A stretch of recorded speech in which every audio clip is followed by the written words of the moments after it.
સુરતમાં આગનો સિલસિલો યથાવત. સુરતમાં લાગી ફરી આગ.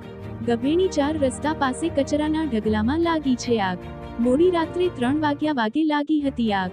5 કલાકથી વધુનો સમય વીત્યા બાદ પણ આગ કાબૂમાં આવી નથી. ફાયર વિભાગની 10મી વધુ જેટલી અગ્નિશામક ગાડી ઘટના સ્થળે છે. ફાયરના જવાનો પાણીનો મારો સતત ચલાવી આગ ઉપર કાબૂ મેળવવાનો પ્રયાસ કરી રહ્યા છે. આ આગમાં હજી સુધી કોઈપણ પ્રકારની જાનહાનિ થઈ નથી. Bureau report, Surat.